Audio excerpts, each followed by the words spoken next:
एक व्यक्ति अपने दोस्तों से बोलता है कि अगली बार मैं ऑस्ट्रेलिया से जिंदा नहीं बल्कि मुर्दा आऊंगा और ताबूत में बंद होकर आऊंगा और हमें दादाजी के बगल में दफनाना। उनका सारा दोस्त यह बात सुनकर मजाक समझते हैं कि यह लगता है वहीं सेटल हो गया और बुढ़ापा का बात कर रहा है। और ऑस्ट्रेलिया जाने के 3 दिन के बाद ही खबर आता है कि सैम का मौत हो गया है और उसे ताबूत में लाया जा रहा है। जो जो लोग को यह बात बता के गया था और जिसे जिसे यह पता चला था, लोग सोच कर यह आश्चर्य थे कि यह बात मरने से पहले यह कैसे बोल रहा था और 3 दिन के बाद ही इसे कैसे मौत हो गया और ये बिल्कुल हेल्दी इंसान था। परिवार वालों को लगता है कि भगवान को शायद यही मंजूर था और सारे लोग फिर इसे दफना देते हैं।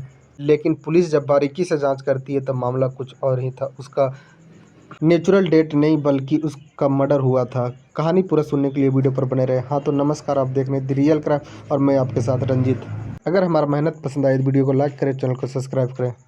केरल के कोल्लम जिले के रहने वाला सैम, इसकी मम्मी लिलिमा और सैम जो था वह केरल में ही रहकर पढ़ाई किया करता था। लेकिन उसका ज़िंदगी में एक लड़की आती है जिसका नाम सोफिया होता है। ये दोनों साथ में रहकर खूब मन लगाकर पढ़ाई करते, लेकिन दोनों में आगे दोस्ती होता है, उसके बाद दोनों में प्यार हो जाता है।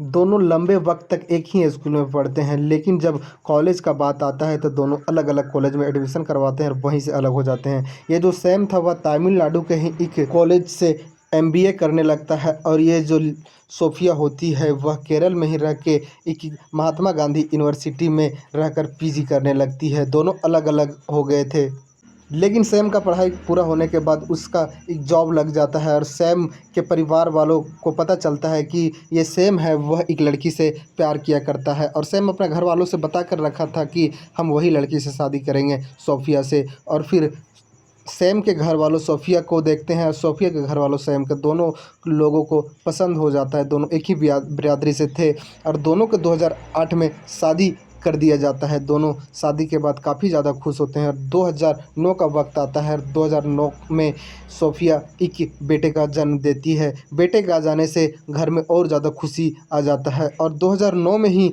जो सैम था उसका जॉब ओमान में लग जाता है और सैम ओमान के लिए चला जाता है जॉब करने के लिए। उसकी पत्नी और बेटा यहीं केरल में सास ससुर के पास रहा करती थी। सैम एक बार घर आता है और अपनी पत्नी सोफिया से बोलता है कि चलो मेरे साथ ओमान वहीं रहेंगे, लेकिन उसकी पत्नी सोफिया मना कर देती है कि मैं ओमान नहीं जाऊंगा। उसकी पत्नी को ऑस्ट्रेलिया जाने का मन था। ऑस्ट्रेलिया में उसका बहन सोनिया रहा करती थी और सोफिया थी, उसको ऑस्ट्रेलिया ही जाना था, इसलिए सैम को मना कर देती है और सैम चला जाता है जब अपना ड्यूटी पर। तो कुछ वक्त के बाद जो सोफिया थी वह पासपोर्ट वीज़ा बना लेती है और ऑस्ट्रेलिया अपने पति को बताकर चली जाती है और वहीं रहने लगती है। कुछ दिन के बाद 2012 में सैम को भी वहाँ बुला लेती है ऑस्ट्रेलिया कि तुम भी यहाँ आ जाओ और साथ में रहेंगे, यहाँ पर आके यहीं पर जॉब करना। सैम अपना पत्नी का बात को नहीं टाल पाता और ना चाहते हुए भी ऑस्ट्रेलिया चला जाता है और ऑस्ट्रेलिया में 3 साल तक ये दोनों काफ़ी ज़्यादा अच्छा वक्त बिताते हैं और 2015 में ये लोग छुट्टी बिताने के लिए घर आते हैं केरल। और केरल आने के बाद जो सैम था वो अपना दोस्तों से बोलता है कि अगली बार मैं जब ऑस्ट्रेलिया से आऊँगा तो ज़िंदा नहीं बल्कि मुर्दा आऊँगा और एक ताबूत में बंद होकर आऊँगा और हमें जो दफनाना वह मेरे दादाजी के कब्र के बगल में दफनाना। लोग तो उस टाइम इसका बात को हल्का लेते हैं, लेकिन जब छुट्टी बिताकर 14 अक्टूबर 2015 को सैम वापस ऑस्ट्रेलिया जाता है तो 3 दिन के बाद उसके पत्नी घर पर फ़ोन करके बोलती है कि सैम को हार्ट अटैक आया और हार्ट अटैक से मौत हो गया है और मैं उसका बॉडी लेकर आ रहा हूँ। बॉडी लाया जाता है और उसके घर वालों ने सभी परिवार मिलकर और उसका अंतिम संस्कार करते हैं, यानी दफनाते हैं। सारे लोग काफ़ी दुखी थे, सोफिया भी काफ़ी ज़्यादा दुखी थी। यह गमों को और तकलीफ़ों का बोझ सोफिया के ऊपर ज़्यादा था। सोफिया को सारा लोग हिम्मत देते हैं और सोफिया भी कुछ वक्त के लिए यहीं सैम के घर रुक जाती है और सैम के घर वालों भी यह मान लेते हैं कि सैम का मौत हार्ट अटैक आने से हुआ है और यह मामला को शांत कर देते हैं।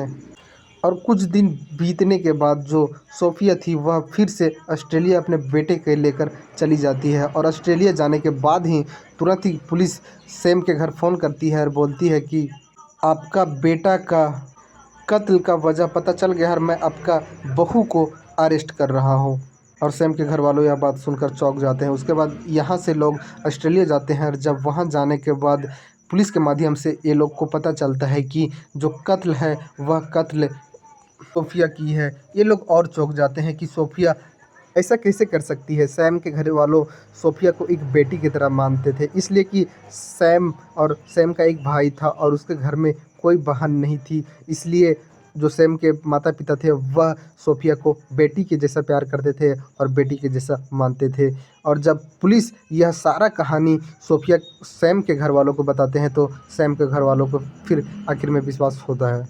जो सैम का मौत हुआ था उसके बाद पुलिस जो थी वह ऑटोप्सी रिपोर्ट जो थी वह किसी को नहीं बताती। ऑटोप्सी रिपोर्ट में था कि सैम को धीमा जहर देकर मारा गया है, यानी कि साइनेट की दवा देकर मारा गया है। उसके बाद जब पुलिस जो सोफिया थी उसको अरेस्ट करके उससे जब पूछताछ करती है तो सोफिया तो शुरुआत में इधर उधर का कहानी बताती है, लेकिन जब पुलिस शक्ति दिखाती है तो सोफिया टूट जाती है और एक कहानी सुनाती है। बताती है, साहब हम सैम से काफ़ी ज़्यादा प्यार किया करते थे, लेकिन कॉलेज के वक्त में सैम दूसरे कॉलेज में एडमिशन करवा लेता है और हम दोनों अलग हो जाते हैं। और उसी वक्त एक लड़का हमारा ज़िंदगी में आ जाता है जिसका नाम अरुण होता है और हम उससे भी प्यार करने लगते हैं, उसके साथ भी रिलेशन में आ जाते हैं। यानी कि जो सोफिया थी वह अरुण के लाइफ में भी रिलेशन में थी और सैम के लाइफ में भी रिलेशन में थी। लेकिन 2008 में सैम को नहीं मना कर पाती है सोफिया और सैम से शादी कर लेती है। बावजूद अरुण से भी प्यार कर रही थी, वक्त वक्त में जाकर अरुण से भी सोफिया मिल लिया करती, उसके साथ भी रातें बिताती, वक्त बिताती। यह सारा कुछ सैम को पता नहीं था और सैम के परिवार वालों को भी पता नहीं था, किसी को भी पता नहीं था, बस सोफिया और अरुण के अलावे। लेकिन जैसे जैसे वक्त आगे बढ़ रहा था अरुण और सैम सोफिया का प्यार और गहराता जा रहा था। शादी के बाद एक बच्चा हो जाता है सोफिया का। उसके बाद जब सोफिया ऑस्ट्रेलिया चली जाती है तो वहाँ अरुण भी जाता है और दोनों को रोकने टोकने वाला कोई नहीं होता है। सैम सोफिया और अरुण दोनों काफ़ी ज़्यादा वक्त अकेले बिताया करते, जिस वजह से इन दोनों का प्यार और बढ़ जाता है। लेकिन अरुण भी शादी कर लिया था और अरुण का भी एक बच्चा होता है, लेकिन इसका बावजूद भी अरुण और सोफिया का लगाव कम नहीं होता है। उसके बाद अरुण और सोफिया दोनों विचार बनाते हैं कि क्यों ना हमेशा हमेशा के लिए दोनों साथ हो जाएं और इसके लिए सबसे पहले सैम को मारना होगा और एक प्लानिंग बनाते हैं। और सैम के प्लानिंग के तहत सोफिया ऑस्ट्रेलिया बुलाती है और वहाँ एक बार एक रेलवे स्टेशन पर सैम के ऊपर हमला होता है। चाकू गला पर लगता है लेकिन बच जाता है। भीड़ भाड़ होने की वजह से सैम उस वक्त बच जाता है। गला पर एक निशान आता है कट के। पुलिस में जाकर सैम एफआईआर भी लिखवाता है, लेकिन पता नहीं चल पाता कि कातिल कौन है। उसके बाद सैम छुट्टी लेकर और घर आता है, लेकिन सैम को भी हल्का हल्का कुछ पता चल गया था। अपने दोस्तों को ये भी बोल रहा था सैम कि हमारा और जो सोफिया उसमें अब रिश्ता अच्छा नहीं रहा, अब हम दोनों में प्यार उतना अच्छा नहीं रहा, जो पहले का प्यार था वह ख़त्म होते नज़र दिख रहा है। और फिर दोनों प्लान के तहत एक बार अरुण जब छुट्टी लेकर घर से ऑस्ट्रेलिया आता है तो वह खाना खाकर सोता है और उसका खाना में सोफिया बेहोशी की दवा मिला देती है और खाकर सोता है। सैम बेहोश हो जाता है और अरुण को बुलाती है सोफिया। एक जूस लेके आता है अरुण, उसमें साइनेट की दवा मिलाता है और उसका सैम का मुंह खोलकर उसका मुंह में डाल देता है। उसका असर इधर चालू था। अरुण घर लौट जाता है अपना और सैम सोया हुआ था और जो सोफिया थी वह अलग कमरे में जाकर सो जाती है। सुबह होता है तो सोफिया उठती है और सैम के कमरे में जाती है तो सैम का मुंह से फैन आया हुआ था। सोफिया को पता चल गया था कि सैम मर चुका है। उसके बाद सोफिया अपना सास ससुर को फ़ोन करती है और सारे लोग को जानकारी देती है और फिर बॉडी को लेकर केरल आती है और यहाँ अंतिम संस्कार किया जाता है। लेकिन सैम के घर वाले यह मान चुके थे कि यह भगवानी गति है और हमारा बेटा का हार्ट अटैक से मौत हुआ। लेकिन यह बात सुनने के बाद सैम के परिवार वालों को भी यह बात यकीन होता है, लेकिन सैम के परिवार वालों को यह जिद था कि ये जो हमारा नाती है सैम का बेटा वह हमें दे दिया जाए। ये जो सोफिया है और अरुण दोनों को पुलिस पकड़ लेती है और सोफिया को 22 साल का सज़ा होता है और अरुण को 27 साल को। दोनों को सज़ा काटना है जेल में। अब इनका जो एक बेटा था वह उसकी बहन सोनिया के साथ में था, लेकिन इन सैम के परिवार वालों का कहना था कि यह जो सैम का बेटा है वह हमें दे दिया जाए अच्छा परवरिश के लिए। अब कोर्ट इसमें क्या फैसला सुनाती है, इस कहानी में इतना ही। जय हिंद, जय भारत।